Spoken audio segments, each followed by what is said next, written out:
Read out loud from Daniel chapter 3. Ready, go.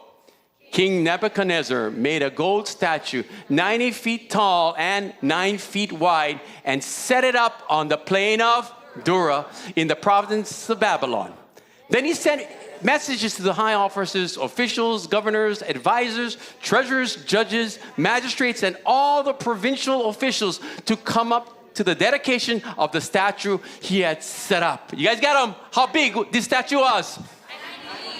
90 feet and like Mangus statue, right? Made of silver.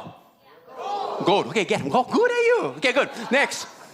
So all the officials came and stood before the statue King Nebuchadnezzar had set up. Then the herald shouted out, "People of all the races and nations and languages, listen to the king's command.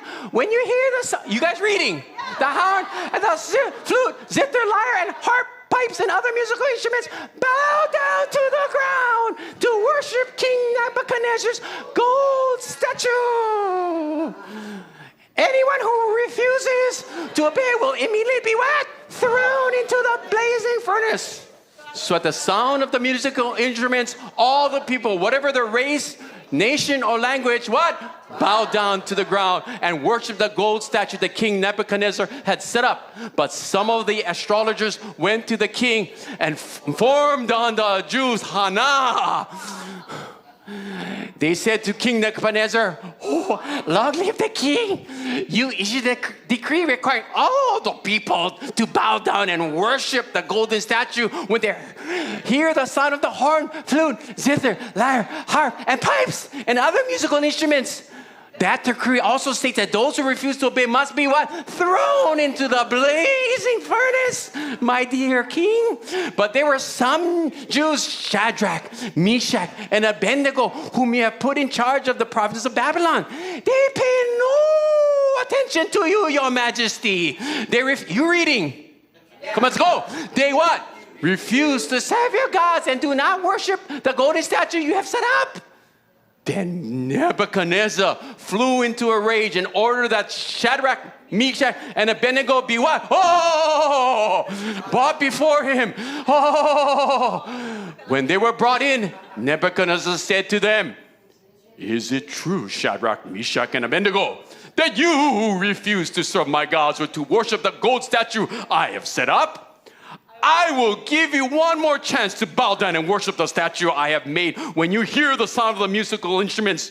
But if you refuse, you will be thrown immediately into the blazing furnace, and then what God will be able to rescue you from my power?"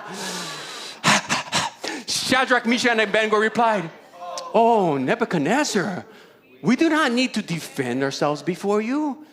If we are thrown into the blazing furnace, the God whom we serve is able to save us.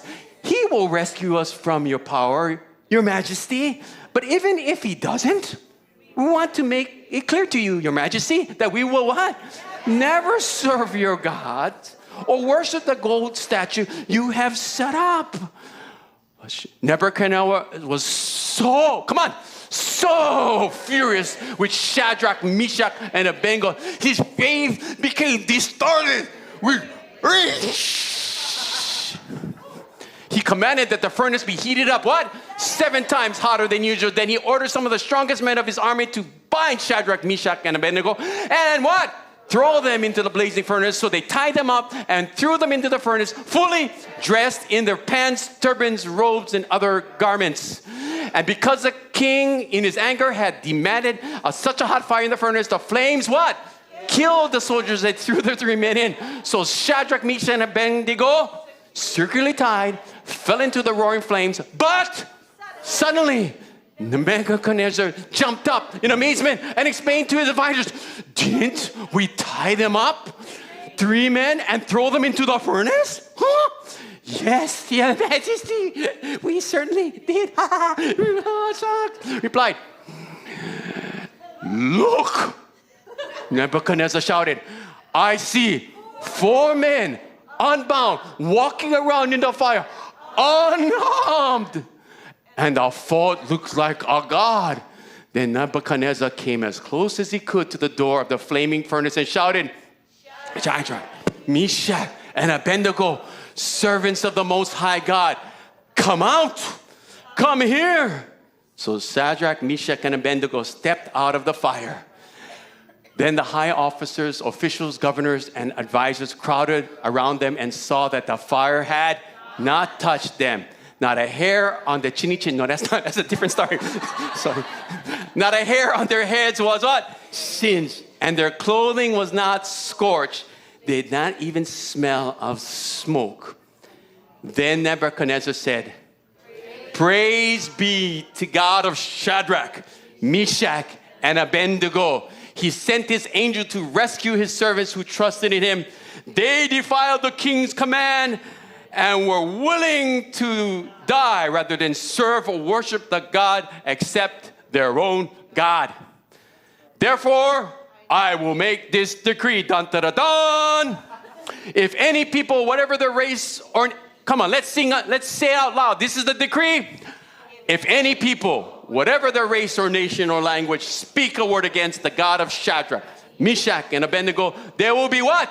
Torn from limb to limb. And their houses will be turned into heaps of rubble. There is no other God who can rescue like this. Then the king promoted Shadrach, Meshach, and Abednego to even higher positions in the province of Babylon. Give yourself a hand. You guys remember the questions?